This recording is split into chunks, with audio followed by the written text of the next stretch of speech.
Welcome po mga kuya, kung lingkod Jonathan TV Pix Vlogs po mga kuya, nagbabalik no. So mayroon naman tayong bagong topic po mga kakuya, ayon po sa Iglesia members po mga kakuya, na talaga Iglesia ni Cristo members, na talagang gamit ang talatang Zacarias 13 verse 8 hanggang 9, na ito daw ay pagtalikod ng Iglesia no. So talagang ito pa lang mga kakuya ay talagang self-interpret na hindi lubos na kaunawa sa tunay na aral na tatag ng ating Panginoong Hesukristo. So bago ang lahat po mga kakuya, panoorin muna natin ang video na ito po mga kakuya. May nagtanong sa atin mga kapatid kung saan daw nakasulat sa Biblia ang talata na pagtalikod ng unang iglesia. Ito ang tanong niya mga kapatid. Anong talata na natalikod ang unang iglesia? Meron ka ba alam? So ayan, sasagutin natin mga kapatid yung tanong. Saglit lang to mga kapatid.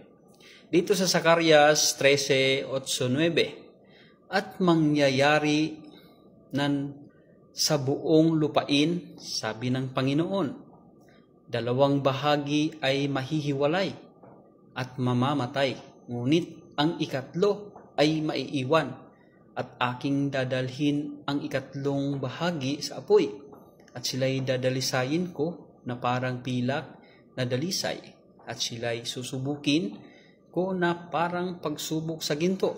Sila'y magsisitawag sa aking pangalan at akin silang didinggin. Aking sasabihin siya'y bayan ko, at kanilang sasabihin, ang Panginoon ay aking Diyos. Ayan po. Yan ang nakasulat sa Biblia. Sa nagtanong, and po ang sagot na kaming mga iglesia ni Cristo ay tinuturuan po bago kami umanib sa iglesia, at tuloy-tuloy ang pagtuturo sa amin sa bawat pagsamba. Pakinggan niyo po mga kuya ang kanyang sinasabi na talagang feeling pa ni kuya, na talaga akala niya siguro ay tama siya po mga kuya. So paano ba natin susuriin po mga kuya na talaga ba ito ba ay patungkol sa iglesia na natalikod po mga kuya? Zacarias 13 verse 8 hanggang 9, ito ba ang tamang konteksto po mga kuya?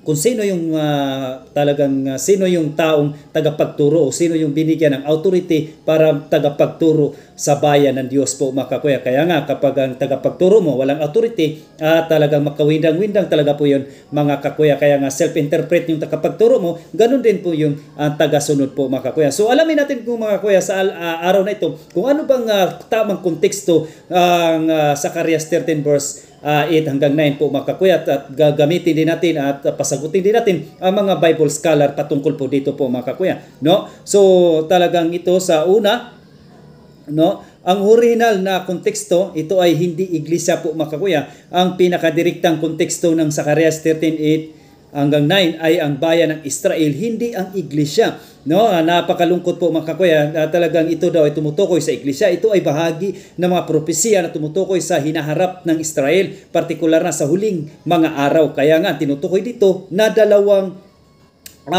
bahagi na mawawala, at ang ikatlong bahagi ay maliligtas, ay tumutukoy sa Israel bilang isang bansa o bayan po mga kakuya no. So to ikalawa, ang pagtalikod, ito tinatawag po mga kakuya na apostasy sa simbahang simbolikong. Ikalawa, pagtalikod, ito tinatawag na apostasy sa simbolikong antas no. Gayunpaman sa makasagisag na espiritual na pagbasa, may mga tagapagturo, lalo na ang mga protestante, na nagsasabing maaring ilapat ito sa iglesia sa mas malawak na kahulugan. Halimbawa, ang dalawang bahagi ay maaring kumakatawan sa mga tumatalikod sa pananampalataya. Ang ikatlong bahagi ay ang tapat na natitira, o tinatawag na remnant, na nilinis ng Diyos sa pamagitan ng mga pagsubok at pananampalataya no. So ang ikatlo, ginagamit sa eschatological na pagtuturo sa ilang dispensationalist sa prophetic no interpretasyon. Ginagamit ang talatang ito upang sabihin na bago bumalik si Kristo, maraming tumatawag sa sarili nilang Kristiyano ang tatalikod, tulad ng sinasabi rin sa 2 Tesalonica 2 verse 3, huwag kayong padaya maliban na dumadating muna ang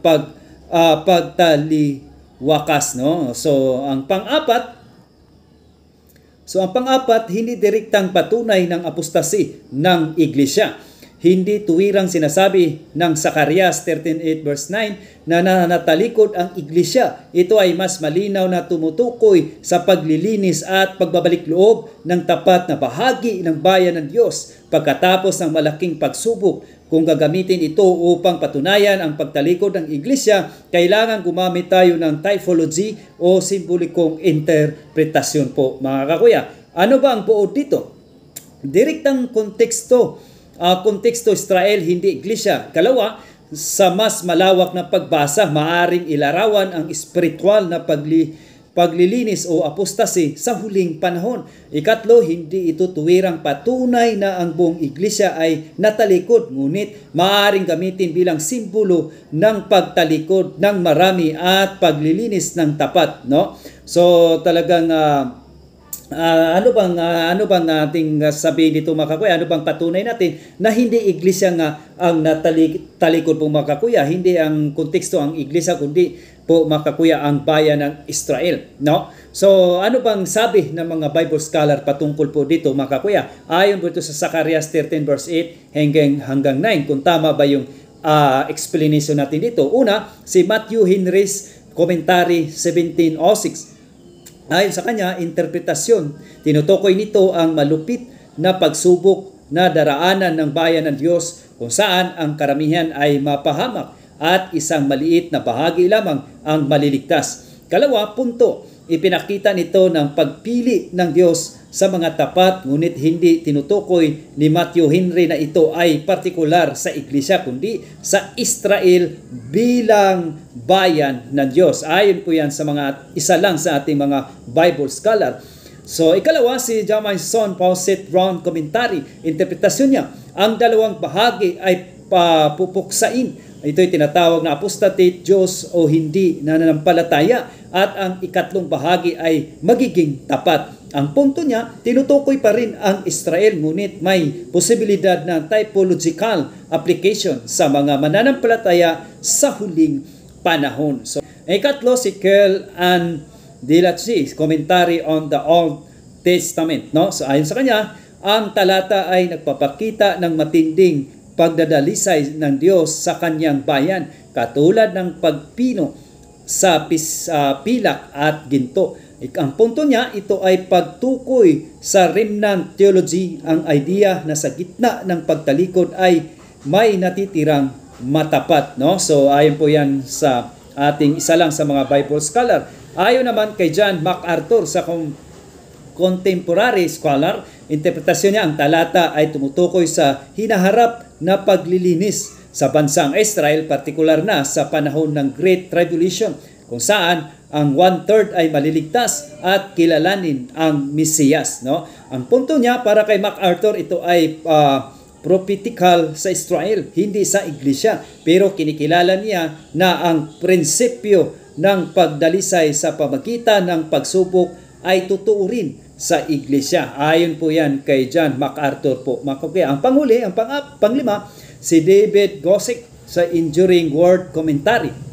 Ito ang kanyang sabi, ang talata ay malamang tumutukoy sa isang literal na propesiyang eschatological. Sa 2/3 ng Israel ay mawawala sa panahon ng huli, at ang nalabi ay nilinisin at manumbalik sa Diyos. Hindi niya ito direktang iniugnay sa apostasy ng iglesia, pero sinasabing ang prinsipyo ng remnant ay makikita rin sa buong kasaysayan ng iglesia. So talagang ayon sa mga Bible scholar, talagang nagkaisa talaga po sila, mga kakuya, ayon po sa ating nabasang talata, no? Ayon sa kanilang conclusion mula sa Biblia scholar, pangunahing paksa ng Israel sa mga huling panahon, hindi direktang ang iglesia. Ikalawa, may kilalaman sa apostasy, oo, sa diwa ng maraming natatalikod, at tanging ang mga matapat ang maliligtas. Ang ikatlo, aplikasyon sa iglesia, maaring bilang prinsipyo o aral, pero hindi tuwirang interpretasyon. Ang pang-apat, pangunahing tema,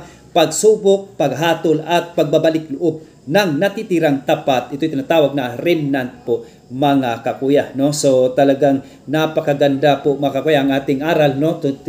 Tinutulungan tayo ng ating mga Bible scholar para ang ating paliwanag kanina nung una, para kung naugnay ba sa mga Bible scholar, tama nga talaga na wrong context po talaga po, mga kakuya, ang mga iglesia ni Kristo. Kaya nga nakakalungkot lang po, mga kakuya, dahil ito ay self-interpret talaga sa Biblia na hindi lubos na kaunawa po, mga kakuya, na talagang nalulungkot po ako dahil nga marami talaga ang nabitag nito po, mga kakuya. Kaya nga sabi ko nga, kapag ang iyong tagapagturo ay walang authority, ganun din po ang member po, mga kakuya. Talagang magkawindang-windang po talaga, mga kakuya. So ulitin ko, hindi ang iglesia na talikod, sapagkat ang tinutukoy sa Zacarias po, mga kakuya, no? So ayon sa kanila, ang pangunahing paksa, ito ay Israel sa huling panahon, hindi direktang ang iglesia. Ikalawa, may kinalaman sa apostasy, oo, sa diwa ng maraming tatalikod, at tanging ang matapat ang maliligtas. So ang ikatlo, aplikasyon sa iglesia, maaring bilang prinsipyo o aral pero hindi tuwirang interpretasyon. Ng panghuli, ang pangunahing tema ay pagsubok, paghatol at pagbabalik loob ng natitirang tapat. Ito yung tawag ng remnant po, mga kakuya. So therefore, so malayo talaga sa konteksto po, mga kakuya, sa mga turo, lalo na po sa mga iglesia ni Kristo. Muli, mag-aral at magsuri po tayo, mga kakuya, para hindi po tayo madinggoy sa uri na tatag lamang ng isang tao po, mga kakuya, no? So walang authority na galing sa mga apostol, ay talagang magkawindang po na talaga po, mga kakuya. Kung ako sa inyo, hanapin nyo kung sino ang tunay na tagapagturo, pastor ba o ang ating mga obiso o ating mga kaparian. So muli, maraming salamat at God bless po sa ating lahat po, mga kakuya.